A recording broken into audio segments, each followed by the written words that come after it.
সুপ্রিয় দর্শক, আসসালামু আলাইকুম। আপনাদের সবাইকে স্বাগত জানাচ্ছি এখনকার আলোচনা। আপনাদের সঙ্গে আছি আমি সিরাজুল ইসলাম। দর্শক, মার্কিন প্রেসিডেন্ট ডোনাল্ড ট্রাম্প বলেছেন যুদ্ধবিরতি এখন লাইফ সাপোর্টে, এটি একেবারে শেষ পর্যায়ে। শুধু তাই নয়, মার্কিন গণমাধ্যম এক্সিওস খবর দিয়েছে প্রেসিডেন্ট ডোনাল্ড ট্রাম্প এবং তার প্রশাসন ইরানের উপর আবার নতুন করে বিমান হামলার বিষয়ে চিন্তাভাবনা করছেন। এদিকে ইরানের জাতীয় সংসদের স্পিকার বাকের কলিবফ তিনি বলেছেন ইরানের দেয়া জবাব মেনে নেওয়া ছাড়া আমেরিকার সামনে কোনো পথ নেই। যদি তারা এই জবাব মেনে না নেয়, তাহলে তারা যদি যুদ্ধ করতে চায় তার জন্য ইরানের সামরিক বাহিনী প্রস্তুত। তিনি আরও বলেছেন আগ্রাসীদের আতঙ্কিত করার জন্য ইরানের সামরিক বাহিনী একদম পরিপূর্ণভাবে প্রস্তুত রয়েছে।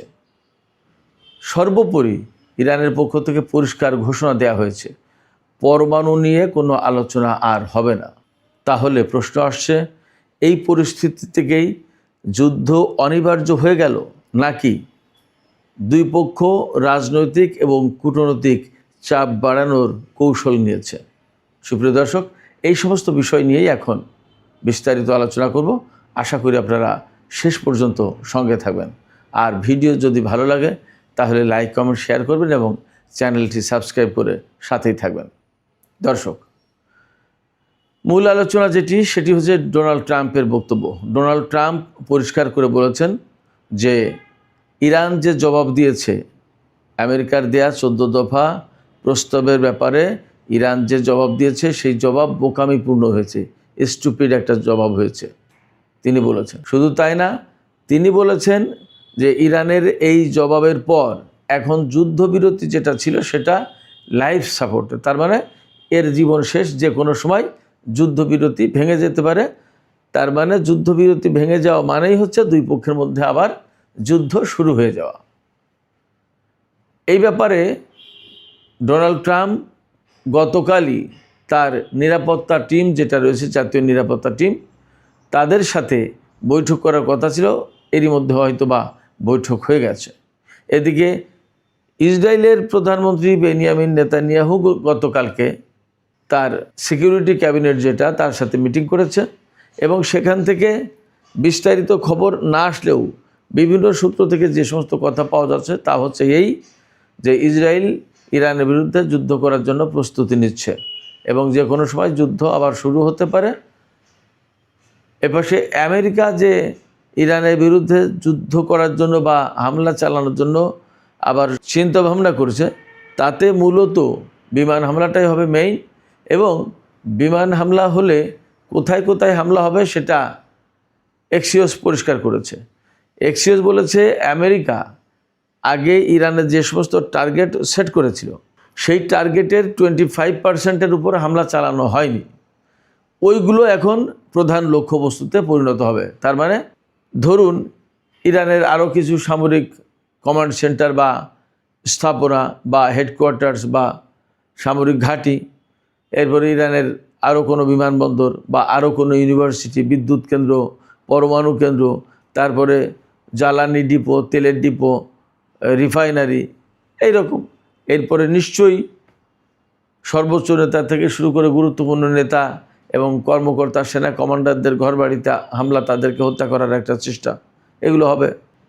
তার মানে মোটামুটিভাবে কথা বোঝা যাচ্ছে যে বড় রকমের একটা যুদ্ধ শুরু হতে পারে। অবশ্য ভিন্ন একটা ইঙ্গিত আছে। একেবারে ফুল ফ্লেজে যুদ্ধে না গিয়ে আমেরিকা ইরানের উপর চাপ বাড়ানোর জন্য, সামরিক, রাজনৈতিক এবং কূটনৈতিক চাপ বাড়ানোর জন্য হরমুজ প্রণালীতে যে অপারেশন প্রজেক্ট ফ্রিডম যেটা আগে শুরু করেছিল, 24 ঘন্টার মাথায় সেটা বন্ধ করেছিল, সেই project freedom plus Donald Trump শুরু করবেন বলে ঘোষণা দিয়েছেন। হয়তো সেটা শুরু করতে পারেন। এখানে একটা কথা উল্লেখ করি যে ওই প্রজেক্ট ফ্রিডম যেটা শুরু করেছিল সেটা 1 দিন বা 1.5 দিনের মাথায় বন্ধ করা হলেও আমেরিকা তখন দাবি করেছিল, বিশেষ করে ডোনাল্ড ট্রাম্প দাবি করেছিলেন যে পাকিস্তানের অনুরোধে আমেরিকা এই সিদ্ধান্ত নিয়েছে যে আপাতত প্রজেক্ট ফ্রিডম স্থগিত করা হবে। কিন্তু পরবর্তীতে মার্কিন টেলিভিশন চ্যানেল NBC জানিয়েছিল যে সৌদি আরব আসলে আমেরিকাকে তখন বিমান হামলা চালানোর জন্য তার বিমান ঘাঁটি ব্যবহার করতে দিতে রাজি হয়নি, বা বিমান দিয়ে যে সাপোর্ট দেবে, ইয়ার সাপোর্ট দেওয়ার জন্য বিমান ঘাঁটি প্রয়োজন, সৌদি আরব সেই বিমান ঘাঁটি দিতে রাজি হয়নি। এইটা হলো মূল কারণ তখন প্রজেক্ট ফ্রিডম স্থগিত করার জন্য। তো যাই হোক, এখন মার্কিন প্রশাসন, বিশেষ করে ডোনাল্ড ট্রাম্প হয়তো আবার যুদ্ধ শুরু করার চিন্তা করছেন। কমপক্ষে ইরানের বিরুদ্ধে হরমুজ পল্লীতে অবরোধ কার্যকর রাখার জন্য প্রজেক্ট ফ্রিডম প্লাস শুরু করতে পারেন। কিন্তু ইরানের পক্ষ থেকে এখন পর্যন্ত যে বক্তব্য এসেছে তাতে পরিষ্কার করে বলা হয়েছে যে ইরানের বিরুদ্ধে যদি এবার সামান্যতম যুদ্ধ করা হয়, সামান্যতম আঘাত দেওয়া হয়, তাহলে ইরান একেবারে পরিপূর্ণ যুদ্ধে চলে যাবে এবং এবারের যুদ্ধ কোনো মতেই আর বিরতি দেওয়া হবে না, কোনো মতেই আর ইরান আমেরিকাকে বা ইসরায়েলকে বিন্দু বিসর্গ পরিমাণ ছাড় দেবে না। এবারে আক্রমণ যেটা হবে, পাল্টা আক্রমণ, ইরান যে পাল্টা আক্রমণ চালাবে সেটা হবে একেবারে চূড়ান্ত। তার মানে চূড়ান্ত হিসাব নিকাশ এইবারে যুদ্ধে ইরান করবে ইসরায়েল এবং আমেরিকার সাথে। মোটামুটিভাবে ইরানের পক্ষ থেকে ঘোষণাটা এই কারণেই ইরানের জাতীয় সংসদের স্পিকার বাকের কলিবফ তিনি বলছেন যে ইরান যে জবাব দিয়েছে আমেরিকাকে, সেই জবাব মেনে নেওয়া ছাড়া আমেরিকার সামনে কোনো পথ খোলা নেই। তার কারণ আমি গতকালকেই বলেছিলাম যে আমেরিকা যদি এই মুহূর্তে যুদ্ধ করে তাহলে আমেরিকার জনগণ মারাত্মক রকমের সংকটে পড়বে, আমেরিকার সরকার সংকটে পড়বে, রিপাবলিকান দল সংকটে পড়বে এবং প্রেসিডেন্ট ডোনাল্ড ট্রাম্প সংকটে পড়বে। এই সংকটগুলো রাজনৈতিক, অর্থনৈতিক সব ধরনের। তো সেই জায়গায় তিনি যুদ্ধ শুরু করতে পারবেন না সহজে, যতই হোক যুদ্ধ শুরু করতে হয়তো পারবেন না। আর যদি যুদ্ধ শুরু করে তাহলে জনগণের চাপের মুখে পড়বে, কংগ্রেসের চাপের মুখে পড়বে এবং অর্থনৈতিক চাপের মুখে পড়বে, রাজনৈতিক চাপের মুখে পড়বে। অর্থনৈতিক চাপটা কি? তেলের দাম বেড়ে যাচ্ছে, প্রত্যেকটা জিনিসপত্রের দাম বেড়ে যাচ্ছে এবং জনজীবন ভীষণভাবে চাপের মুখে পড়ছে। তাহলে আমেরিকার জনগণ হঠাৎ করে তো তাদের ইনকাম বেড়ে যাচ্ছে না, খরচ বাড়ছে, তাহলে তারা এক কথা মেনে নেবে কেন? এবং তাদের ভিতরে এই প্রশ্ন আছে যে আমেরিকা যে যুদ্ধ করেছে বা করতে যাচ্ছে, এই যুদ্ধ তো বেসিক্যালি ইসরায়েলের স্বার্থ রক্ষার জন্য। কেন আমরা আমাদের ট্যাক্সের পয়সা দিয়ে ইসরায়েলের পেছনে ব্যয় করব, ইসরায়েলকে খেদমত করব, এরকম কথা কিন্তু আছে জনগণের ভেতরে। সেক্ষেত্রে মার্কিন সরকার আসলে বড় রকমের চাপের ভেতরে।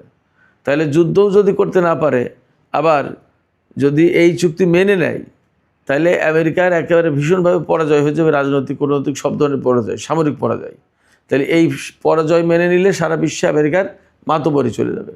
আবার আমেরিকা যদি চুপ থাকে, যুদ্ধের ময়দান থেকে পালিয়ে যাওয়ার বা সরে যাওয়ার একটা কৌশল হিসেবে চুপ থাকে, তাহলে প্রশ্ন আসছে সেটাও কিন্তু বেসিক্যালি এই চুক্তি, এই ইরানের প্রস্তাব মেনে নেওয়া, অথবা সেটাও কিন্তু বেসিক্যালি এক রকমের বড় রকমের পরাজয়।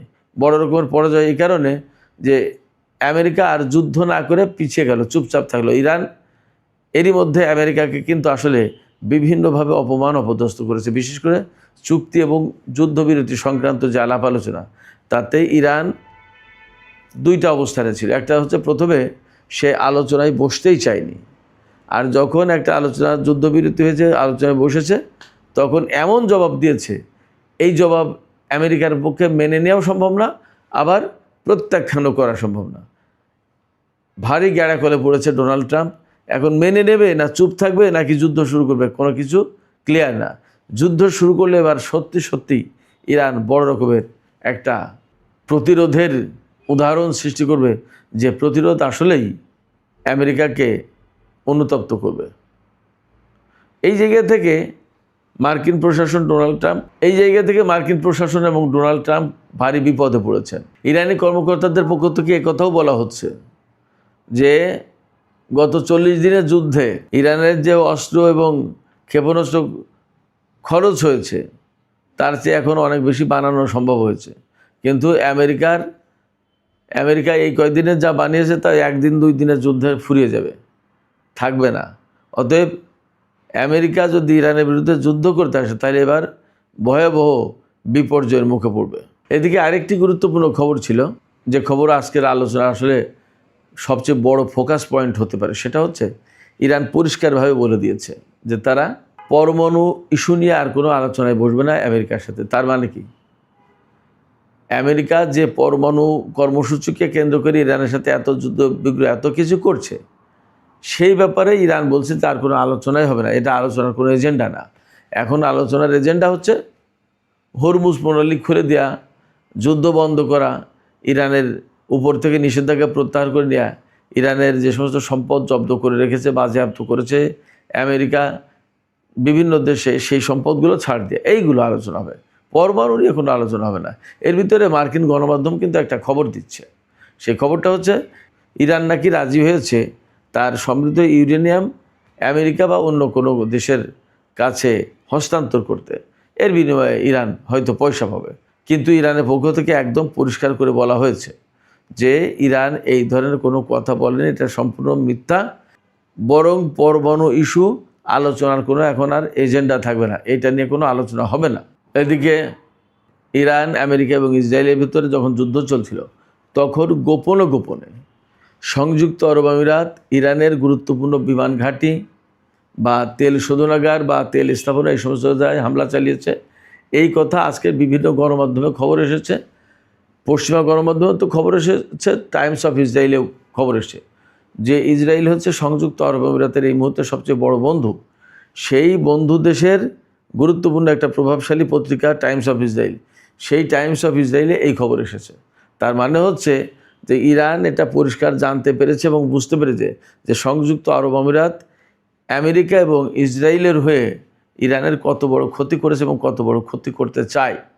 এই বিষয়টা বোঝার পরেই মূলত সংযুক্ত আরব আমিরাতের বিরুদ্ধে গত কয়েকদিন ধরে ইরান ব্যাপকভাবে ক্ষিপ্ত হয়ে রয়েছে এবং ইরান বারবার বলছে যে এবার কোনো রকমের কিছু হলে একদম সংযুক্ত আরব আমিরাতের প্রতি ইঞ্চি ভূমিকে একদম তামা করে দেওয়া হবে।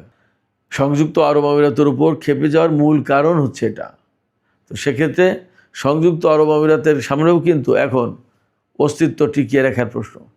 ইসরায়েলের সামনে তো আছেই, আর মার্কিন প্রশাসনের কাছে সারা বিশ্বে তার ভাবমর্যাদা, তার মানসম্মান, তার ক্ষমতার কর্তৃত্ব, এগুলো ধরে রাখার প্রশ্ন। সব কিছু মিলে এগুলো যদি করতে হয় তাহলে আমেরিকার সামনে আসলে বেটার কোনো বিকল্প নেই। যুদ্ধ বেটার বিকল্প না, ইরানের জবাব মেনে নেওয়াও বিকল্প না, আবার চুপ থাকাও বিকল্প না। আসলে ডোনাল্ড ট্রাম্প এই মুহূর্তে ইরানের একেবারে সর্বমুখী চাপের মুখে পড়েছে। এই অবস্থার ভেতর থেকে বের হয়ে আসা ডোনাল্ড ট্রাম্পের পক্ষে খুবই কঠিন হবে। সুপ্রিয় দর্শক, এখনকার আলোচনা এখানে শেষ করতে চাই। আপনাদের কাছে কি মনে হয়, যুদ্ধবিরতি লাইফ সাপোর্টে চলে গেছে? আর ইরান যে বলল তারা পরমাণু ইস্যু নিয়ে কোনো আলোচনা করবে না, যদি আলোচনা না হয় তাহলে কি যুদ্ধ অনিবার্য হয়ে উঠছে? আপনাদের কি মনে হয়? আপনাদের মতামত জানিয়ে কমেন্টে লিখতে পারেন। আর ভিডিও ভালো লাগলে লাইক, কমেন্ট, শেয়ার করবেন এবং চ্যানেলটি সাবস্ক্রাইব করে সাথেই থাকবেন। আপনাদের সবাইকে অনেক ধন্যবাদ। আল্লাহ হাফেজ।